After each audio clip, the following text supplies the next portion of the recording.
ਵਿਦਵਾਨਾਂ ਨੇ ਕ੍ਰੋਧ ਨੂੰ ਅਗਨ ਕਿਹਾ ਹੈ, ਬੜੀ ਪ੍ਰਚੰਡ ਅਗਨ ਜੋ ਮਨ ਦੇ ਚੋਂ ਉੱਠ ਕੇ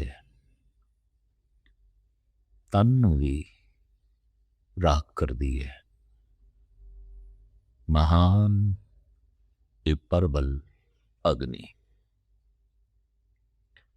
ਕ੍ਰੋਧ ਤਾਂ ਥੋੜਾ ਬਹੁਤ ਪਸ਼ੂ ਪਕਸ਼ੀਆਂ ਦੇ ਵੀ ਦੇਖਣ ਨੂੰ ਮਿਲਦਾ ਹੈ, ਲੇਕਿਨ ਕ੍ਰੋਧ ਦੀ ਅਗਨ ਮਨੁੱਖ ਦੇ 'ਚ ਬੜੀ ਪ੍ਰਚੰਡ ਹੈ, ਬੜੀ ਪ੍ਰਬਲ ਹੈ। ਕ੍ਰੋਧ ਦੈਵੀ ਗੁਣਾਂ ਨੂੰ ਸਾੜ ਕੇ ਰਾਖ ਕਰ ਦਿੰਦਾ ਹੈ, ਸਵਾਹ ਕਰ ਦਿੰਦਾ ਹੈ। ਕ੍ਰੋਧੀ ਮਨੁੱਖ ਦੇ ਅੰਦਰ ਕੋਈ ਗੁਣ ਰਹਿ ਨਹੀਂ ਜਾਂਦਾ। ਦਰਅਸਲ ਕ੍ਰੋਧ ਉਤਪਤੀ ਦਾ ਕਾਰਨ ਮਨੁੱਖ ਇੱਕ ਹੀ ਸਪਸ਼ਟ ਹੈ ਕਿ ਕਾਮਨਾਵਾਂ ਦਾ ਵੇਗ ਹੈ, ਕਾਮ ਦਾ ਵੇਸ਼। ਕਾਮਨਾ ਵਾਸ਼ਨਾ ਦੀ, ਕਾਮਨਾ ਧਨ ਦੀ, ਕਾਮਨਾ ਸਤਾ ਦੀ। ਸਤਾ ਦੀ ਕਾਮਨਾ ਇਹ ਕਾਮਨਾ ਹੰਕਾਰ ਦੀ ਕਾਮਨਾ ਹੈ। ਧਨ ਦੀ ਕਾਮਨਾ ਇਹ ਕਾਮਨਾ ਲੋਭ ਦੀ ਕਾਮਨਾ ਹੈ। ਵਾਸ਼ਨਾ ਦੀ ਕਾਮਨਾ ਇਹ ਕਾਮਨਾ ਕਾਮ ਵਾਸ਼ਨਾ ਹੈ।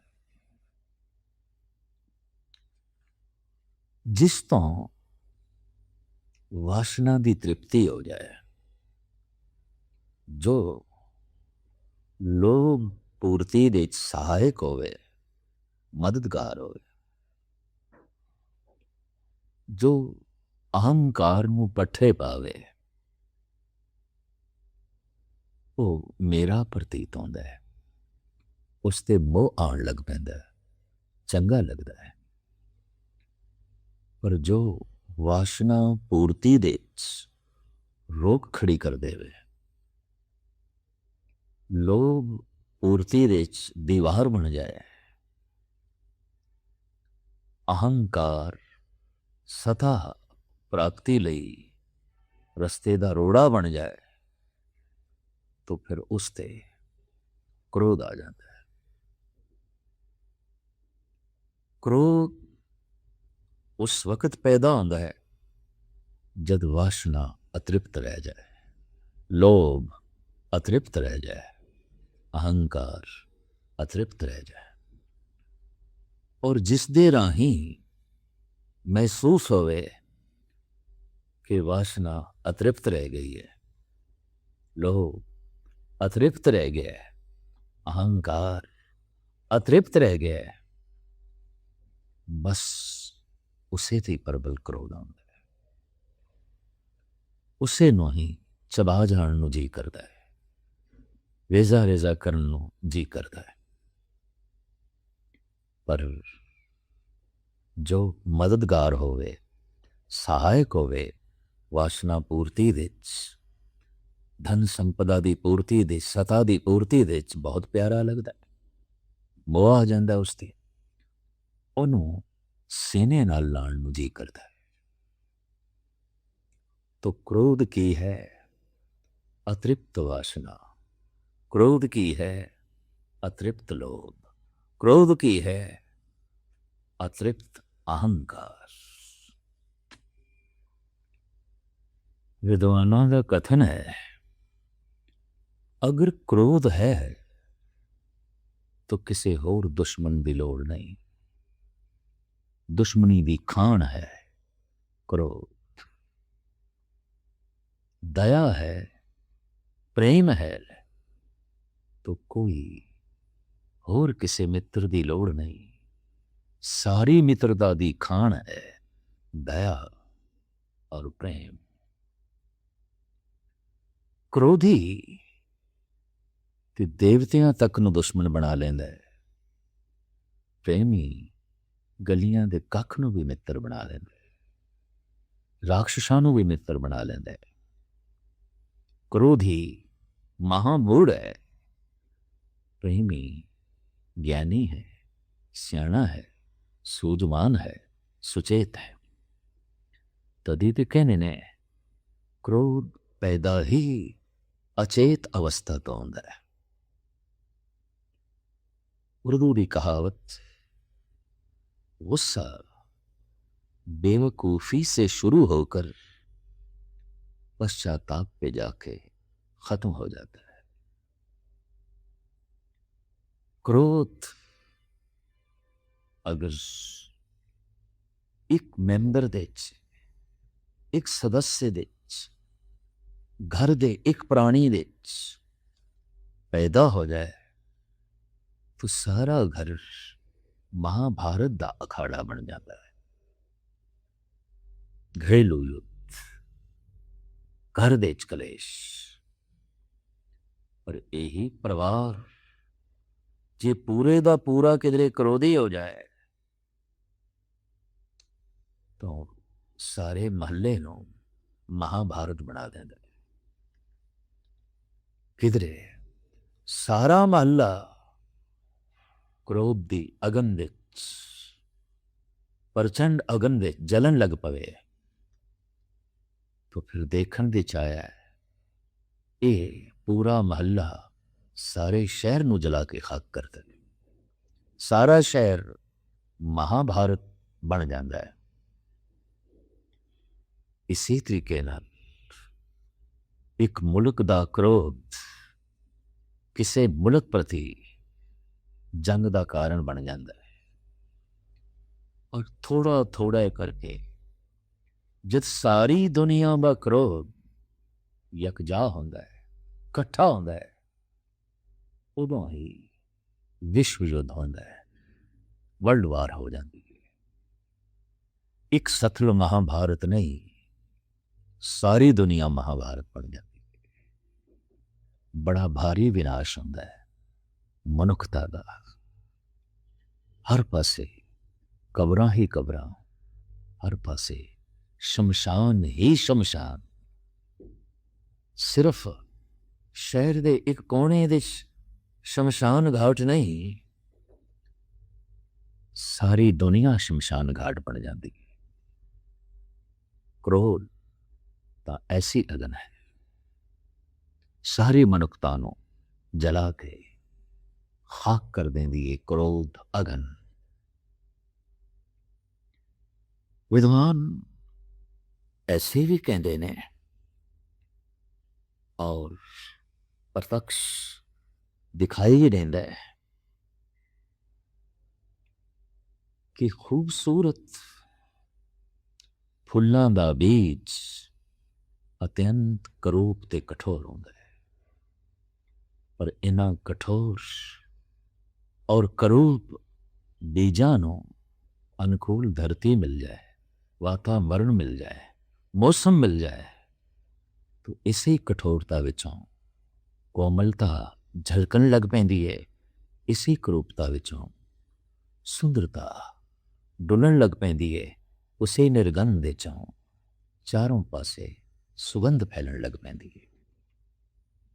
कठोर से बीज, लेकिन इस विचों कोमलता निकल सकती है। शक्ति है तो क्रोध है, शक्ति है तो दया है, शक्ति है तो क्रोध है, शक्ति है तो प्रेम है। तो क्रोध एक बीज दी तरह है, कुरूप सही, कठोर सही, लेकिन बीज है। असी देखते हैं कि धार्मिक मंदिरां दे विच, पूजा सथलां दे विच लोकी फुल अर्पण करते हैं, पुष्प भेंट करते हैं। अगर कोई तार्किक मनुख बाहरों गीटियां ते पत्थर चुक ले आवे, सतगुरां दे अगों भेंट करे, किसी मंदिर दे चढ़ावे, लोकी कहणगे मूढ़ है, नादान है, ना समझ है, पागल है। पर वो तार्किक तर्क खड़ी कर देवे अगर फुल भेंट हो सकते ने तो पत्थर क्यों नहीं भेंट हो सकते? पुष्प चढ़ाए जा सकते ने तो एक कंकर ते गीटियां क्यों ने नजराने वजों पेश कीतियां जा सकदियां? उसकी तर्क का समाधान इंज करना पेगा। पत्थर करूप है, पत्थर निर्गंध है, पत्थर कठोर है। फूल कोमल है, फूल सुगंधित है, फूल सुंदर है। सुंदरता नजराने वजों भेंट की जा सकती है, कोमलता सुगंध अर्पण की जा सकती है, कठोरता करूपता ते निर्गंध नहीं। फुल धर्म मंदिरां विच देवतियां दे शिंगार बनते ने, शोभा बनते ने धार्मिक मंदिरां दी, पर जो स्वयं फुल की तरह हो जाए, अपने मन नूं फुल की तरह कर दे, परमात्मा के कंठ का ओ हार बन जाता है। उसकी दुनिया महान हो जाती है, उत्ते शिंगार बन जाता है धर्म का, जो कोमल हो गया है, सुगंधित हो गया है और कोमल हो गया है, सुंदर हो गया है, सुगंधित हो गया है। क्रोध ही कोमल हो सकता है, क्रोध सुगंधित हो सकता है, क्रोध बहुत वड्डी सुंदरता अपने विचों पैदा कर सकता है। बीज है, मूर्ख इस बीज नूं अपने कोल रख लेंदा है, सियाणा इस बीज नूं गोड़दा है, बोंदा है, और बोना बस यही है, अपने मन नूं प्रभु नूं समर्पित करना, नाम विच जोड़ना। क्रोध नाल भरिया होया यही मन दया नाल भर जाता है, रब्बी सुहपण नाल भर जाता है, अत्यंत कोमलता नाल भर जाता है। इसनों खत्म करने का यही इलाज है, प्रभु चिंतन, प्रभु चिंतन, उस विच अपना मन जोड़ना। सार कितावली का करता बहुत सुंदर कहता है कि धर्म पैदा किवें आउंदा है, धर्म नष्ट किवें होता है। आखिर धर्म धर्म दे दया आ जाती है, धर्म दे संजम आ जाता है, धर्म दे संतोख आ जाता है, धर्म दे सारे दैवी गुण आ जाते हैं, शील संजम आ जाता है। ये धर्म किस तरह पैदा होता है और ये धर्म किवें विनिष्ट होता है, नाश होता है? तो सार कितावली का करता इंज लिखता है, उपजे धर्म वाक सत्य कर अत, दया दान कर धर्म वधे नित। रसना ते प्रभु का नाम ले आइए, उस सच नूं सत्य नूं रटन करिए, उस विच मन जोड़िए, धर्म पैदा हो जाता है। धर्म का बूटा अंकुरित हो जाता है और परोपकार कीते हैं, दान पुण्य कीते हैं, धर्म का यह बूटा सहजे सहजे बढ़ता है, उठता है। स्थित धर्म खिमा के संगा, धर्म का बूटा क्षमा दे आसरे दे टिकिया रहता है। कोमल बूटे गिर ना जान, ढह ना जान, तूफानी हवावां उन्हां दियां जड़ां ना पुट देन, तो सहारा देना पैंदा है कोमल बूटियां नूं, किसी सोटी दा, किसी दीवार का। तो क्षमा दी सोटी नाल, क्षमा दे सहारे, खिमा दे सहारे ਇਹ ਧਰਮ ਦਾ ਬੂਟਾ ਰੋਜ਼ ਰੋਜ਼ ਵੱਧਦਾ ਹੈ, ਉੱਚਾ ਹੁੰਦਾ ਹੈ, ਉੱਚਾ ਹੁੰਦਾ ਹੈ। ਇਸਤੇ ਧਰਮ ਖਿਮਾ ਕੇ ਸੰਗਾ, ਧਰਮ ਕ੍ਰੋਧ ਕਰ ਹੋਤ ਵਿਭੰਗਾ। ਛਿਨ ਮਾਤਰ ਕ੍ਰੋਧ ਕਰਦੇ ਹਾਂ, ਧਰਮ ਦਾ ਬੂਟਾ ਜਲ ਕੇ ਖਾਕ ਹੋ ਜਾਂਦਾ। ਕ੍ਰੋਧ ਐਸੀ ਅਗਨ ਪਤਾ ਨਹੀਂ ਕਿਤਨੇ ਦਿਨਾਂ ਦੀ ਤਪੱਸਿਆ ਨੂੰ ਜਲਾ ਕੇ ਰੱਖ ਦਿੰਦੀ ਹੈ, ਕਿਤਨੇ ਦਿਨਾਂ ਦੀ ਸਾਧਨਾ, ਕਿਤਨੇ ਦਿਨਾਂ ਦਾ ਪਰਉਪਕਾਰ। ਵਾਕਈ ਅਗਰ ਇੱਕ ਬੂਟਾ 6 ਮਹੀਨੇ ਸਾਲ ਸਿੰਚ ਕੇ ਵੱਡਾ ਕੀਤਾ ਹੈ, ਬਸ ਇੱਕ ਚਿੰਗਾਰੀ ਉਸ ਨੂੰ ਭਸਮ ਕਰ ਸਕਦੀ ਹੈ। ਕ੍ਰੋਧ ਦੀ ਛਣਕ ਅਗਨ, ਛੋਟੀ ਜਿਹੀ ਅਗਨੀ ਕੀਤੇ ਕਿਤਾਏ ਪੈਦਾ ਹੋਏ ਧਰਮ ਨੂੰ ਨਸ਼ਟ ਕਰਕੇ ਰੱਖ ਦਿੰਦੀ। ਕ੍ਰੋਧ ਵਾਸਤਵਿਕ ਮੂਰਖਤਾ ਦੀ ਬੁਨਿਆਦ ਤੇ ਖੜਾ ਹੁੰਦਾ ਹੈ। ਕ੍ਰੋਧੀ ਸਿਆਣਾ ਨਹੀਂ ਹੋ ਸਕਦਾ। ਕ੍ਰੋਧ ਬਾਰੇ ਕੁਝ ਹੋਰ ਜਾਣਕਾਰੀਆਂ ਇਸ ਤਰ੍ਹਾਂ ਦੀਆਂ ਨੇ। ਜਰਮਨ ਦੀ ਗੱਲ ਹੈ, ਇੱਕ ਮਾਂ ਬੱਚਾ ਲੈ ਆਈ ਹੈ ਡਾਕਟਰ ਕੋਲ, ਮੁਰਦਾ, ਰੋਂਦੀ ਹੋਈ, ਚੀਖਦੀ ਹੋਈ। ਡਾਕਟਰ ਵੀ ਹੈਰਾਨ ਹੈ, ਜਦ ਇਹ ਮਰ ਹੀ ਚੁੱਕਿਆ ਹੈ ਤੇ ਮੇਰੇ ਕੋਲ ਲਿਆਉਣ ਦਾ ਮਤਲਬ, ਜਦ ਇਹ ਖਤਮ ਹੀ ਹੋ ਗਿਆ ਹੈ, ਫਿਰ ਇਹ ਰੋਂਦੀ ਹੋਈ ਇੱਥੇ ਕਿਉਂ ਲਿਆਈ ਹੈ? ਡਾਕਟਰ ਕਹਿੰਦੇ ਤੇ ਮੁਰਦਾ ਹੈ।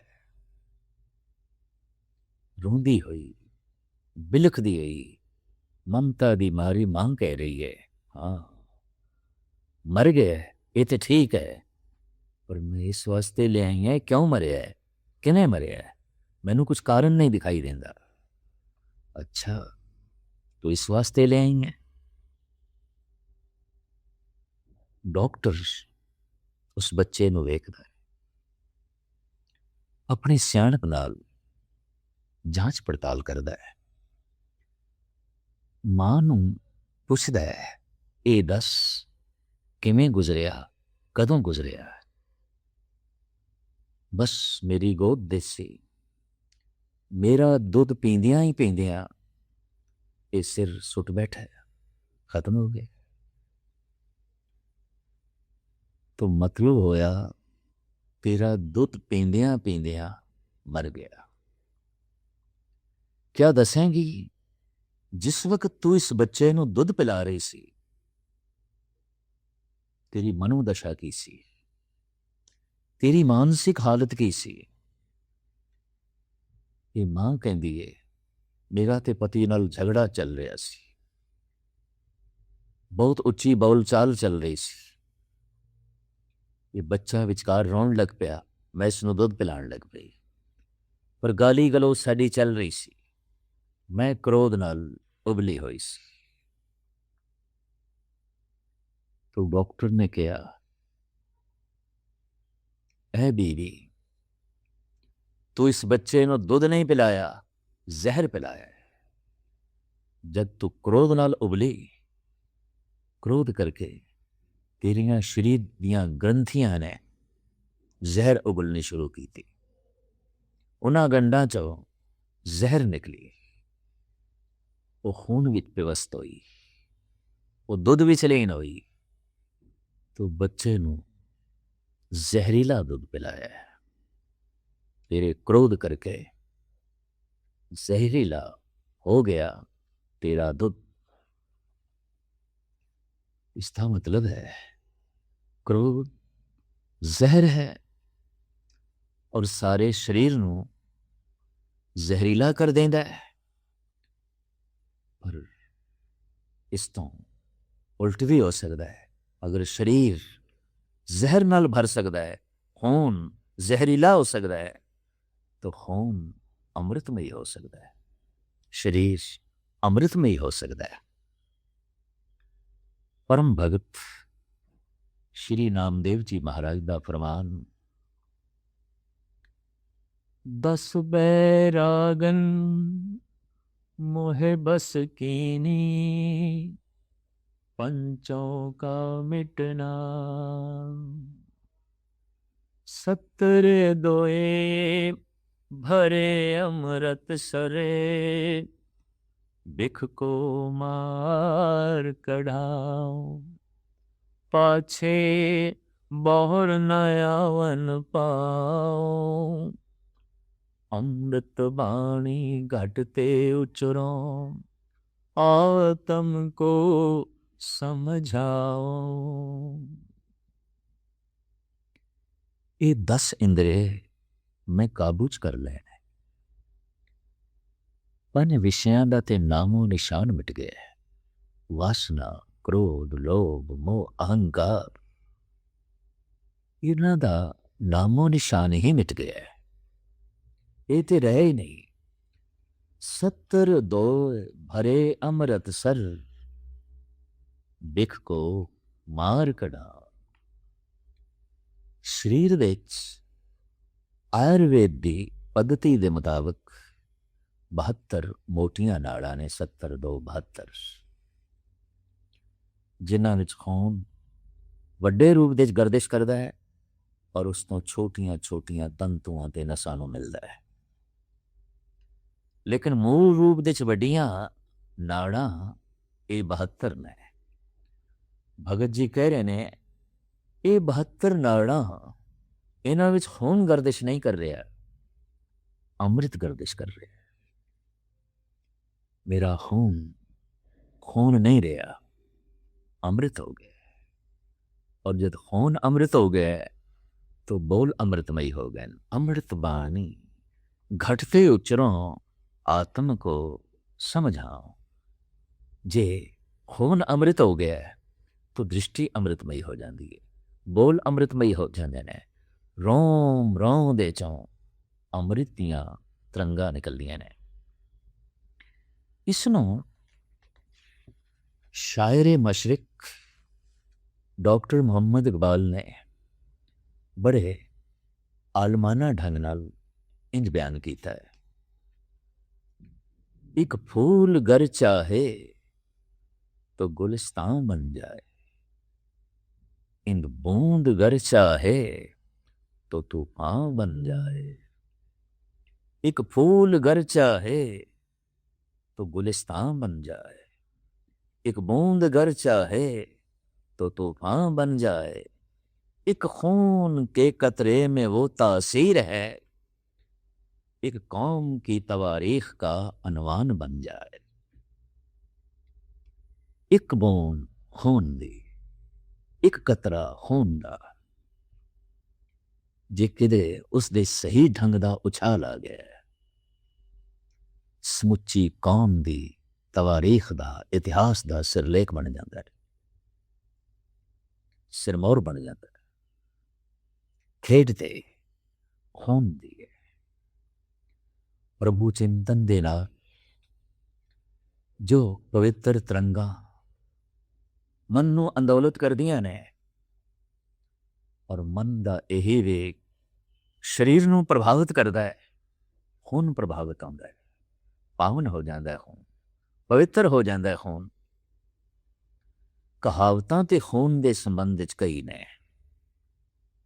इसदा ते खून खून नहीं पानी हो गया। इसदा ते खून खून नहीं ठंडा हो गया।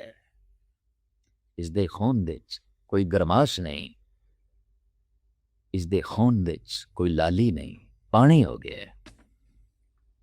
ये कहावतां बिल्कुल सही है, बिल्कुल। उम्र दे वधिया अगर प्रेम वधे, दया वधे, तो समझना चाहिए है जीवन लाभ की तरफ जा रहे, नफा हो रहा है। पर उम्र दे वधदियां अगर क्रोध वधदा जा रहा है, क्रोध वधदा जा रहा है, तो जीवन घाटे जा रहा है। ਜ਼ਿੰਦਗੀ ਅਜਾਈ ਜਾ ਰਹੀ ਹੈ। ਅਕਸਰ ਐਸਾ ਦੇਖਣ ਵਿੱਚ ਆਇਆ ਹੈ, ਉਮਰ ਦੇ ਵੱਧਦਿਆਂ ਕ੍ਰੋਧ ਹੀ ਵੱਧਦਾ ਹੈ। ਕਿਉਂ? ਰੋਜ਼-ਰੋਜ਼ ਨਵੀਆਂ-ਨਵੀਆਂ ਖਾਹਿਸ਼ਾਂ, ਨਵੀਆਂ ਇੱਛਾਵਾਂ। ਹਰ ਨਵਾਂ ਦਿਨ ਕਿਸੇ ਨਵੀਂ ਇੱਛਾ ਨੂੰ ਪੈਦਾ ਕਰਦਾ ਹੈ। ਪੁਰਾਣੀਆਂ ਖਾਹਿਸ਼ਾਂ ਪੂਰੀਆਂ ਨਹੀਂ ਹੋਈਆਂ, ਨਵੀਆਂ ਪੈਦਾ ਹੋ ਰਹੀਆਂ। ਖਾਹਿਸ਼ਾਂ ਦਾ ਇਹ ਜਮਾਓ, ਇੱਛਾਵਾਂ ਦਾ ਇਹ ਇਕੱਠ ਸੰਸਾਰ ਦੇ ਪ੍ਰਤੀ ਗਿਲਿਆਂ ਨਾਲ ਭਰ ਦਿੰਦਾ ਹੈ, ਸ਼ਿਕਵਿਆਂ ਨਾਲ ਭਰ ਦਿੰਦਾ ਹੈ। ਮੇਰੀ ਇਹ ਖਾਹਿਸ਼ ਨਹੀਂ ਪੂਰੀ ਹੋਈ, ਸ਼ਾਇਦ ਇਸ ਦਾ ਕਾਰਨ ਫਲਾਂ ਹੈ, ਫਲਾਂ ਹੈ, ਫਲਾਂ ਹੈ। ਔਰ ਇਸ ਤਰ੍ਹਾਂ ਅਧੂਰੀਆਂ ਕਾਮਨਾਵਾਂ, ਅਧੂਰੀਆਂ ਇੱਛਾਵਾਂ ਕ੍ਰੋਧ ਨੂੰ ਵਧਾਉਂਦੀਆਂ ਨੇ। ਸੁਭਾਅ ਦੇ ਚਿੜਚਿੜਾਪਣ ਆ ਜਾਂਦਾ ਹੈ। ਉੱਠਦੇ ਹਾਂ, ਬੈਠਦੇ ਹਾਂ, ਚੱਲਦੇ ਹਾਂ, ਚਿੜਚਿੜਾਪਣ। ਔਰ ਇਹੀ ਚਿੜਚਿੜਾਪਣ, ਇਹ ਕ੍ਰੋਧ ਸਾਰੇ ਪਰਿਵਾਰ ਦਾ ਦੁਸ਼ਮਣ ਬਣ ਬੈਠਦਾ ਹੈ। ਔਰ ਸਾਰਾ ਪਰਿਵਾਰ ਇਸ ਤੋਂ ਨਫ਼ਰਤ ਕਰਨ ਲੱਗ ਪੈਂਦਾ ਹੈ। ਕੋਈ ਕੋਲ ਬੈਠ ਕੇ ਰਾਜ਼ੀ ਨਹੀਂ, ਕੋਈ ਗੱਲ ਕਰਕੇ ਰਾਜ਼ੀ ਨਹੀਂ। ਪਰ ਇਹ ਅਧੂਰੀਆਂ ਕਾਮਨਾਵਾਂ ਕਰਕੇ ਕ੍ਰੋਧਤ। ਕਾਸ਼ ਪ੍ਰਭੂ ਦਾ ਸਿਮਰਨ ਹੁੰਦਾ, ਕਿ ਪ੍ਰਭੂ ਦਾ ਸਿਮਰਨ ਇੱਕ ਮਹਾਨ ਗੁਣ ਰੱਖਦਾ ਹੈ। ਗਲਤ ਖਾਹਿਸ਼ਾਂ ਸਾਰੀਆਂ ਖਤਮ ਕਰ ਦਿੰਦਾ ਹੈ ਔਰ ਚੰਗੀਆਂ ਪੂਰੀਆਂ ਕਰ ਦਿੰਦਾ ਹੈ। ਜਾਂ ਰਜ਼ਾ ਵਿੱਚ ਰਾਜ਼ੀ ਰਹਿਣ ਦੀ ਬਿਰਤੀ ਬਣਾ ਦਿੰਦਾ ਹੈ। ਹਰ ਵਕਤ ਮਨੁੱਖ ਸ਼ੁਕਰਾਨੇ ਨਾਲ ਭਰਿਆ ਰਹਿੰਦਾ ਹੈ, ਧੰਨਵਾਦ ਨਾਲ ਭਰਿਆ ਰਹਿੰਦਾ ਹੈ। ਅਗਰ ਗਿਲੇ ਤੇ ਸ਼ਿਕਵੇ ਵੱਧਦੇ ਜਾਣ ਤਾਂ ਫਿਰ ਕ੍ਰੋਧ ਵੱਧਦਾ ਰਹਿੰਦਾ ਹੈ, ਵੱਧਦਾ ਰਹਿੰਦਾ ਹੈ। ਧੰਨਵਾਦ ਤੇ ਪ੍ਰਾਰਥਨਾ ਦਾ ਭਾਵ, ਬਾਰ-ਬਾਰ ਸ਼ੁਕਰਾਨਾ ਕ੍ਰੋਧ ਨੂੰ ਸ਼ਾਂਤ ਕਰਦਾ ਹੈ। ਸਿਰਫ ਸ਼ਾਂਤੀ ਨਹੀਂ ਕਰਦਾ, ਖਤਮ ਕਰ ਦਿੰਦਾ ਹੈ। ਇਸ ਵਾਸਤੇ ਵਿਨਿਮਰ ਮਨੁੱਖ ਹਰ ਵਕਤ ਧੰਨਵਾਦ ਨਾਲ ਭਰੇ ਹੋਏ ਔਰ ਹਰ ਇੱਕ ਦੇ ਪ੍ਰਤੀ ਧੰਨਵਾਦ ਨਾਲ ਭਰੇ ਹੋਏ। ਉਹ ਪਰਮਾਤਮਾ ਦਾ ਧੰਨਵਾਦ ਕਰਦਾ ਹੈ, ਪਰਮਾਤਮਾ ਦੀ ਕ੍ਰਿਤ ਦਾ ਧੰਨਵਾਦ ਕਰਦਾ ਹੈ। ਇਹ ਪ੍ਰਭੂ, ਸੂਰਜ ਬਣ ਕੇ ਮੈਨੂੰ ਚਾਨਣਾ ਦੇ ਰਿਹਾ ਹੈ, ਹਵਾ ਬਣ ਕੇ ਤੂੰ ਮੈਨੂੰ ਪ੍ਰਾਣ ਦੇ ਰਿਹਾ ਹੈ, ਧਰਤੀ ਬਣ ਕੇ ਤੂੰ ਮੈਨੂੰ ਟਿਕਾਣਾ ਦੇ ਰਿਹਾ ਹੈ। ਸ਼ਾਂਤਮਈ ਹਰ ਵਕਤ ਤੇ ਹਰ ਇੱਕ ਦੇ ਪ੍ਰਤੀ ਧੰਨਵਾਦ ਨਾਲ ਭਰਿਆ ਹੋਇਆ ਹੈ। ਕ੍ਰੋਧੀ ਹਰ ਵਕਤ ਤੇ ਹਰ ਇੱਕ ਦੇ ਪ੍ਰਤੀ ਗਿਲਿਆਂ ਨਾਲ ਭਰਿਆ ਹੋਇਆ ਹੈ, ਗਿਲਿਆਂ ਨਾਲ ਭਰਿਆ।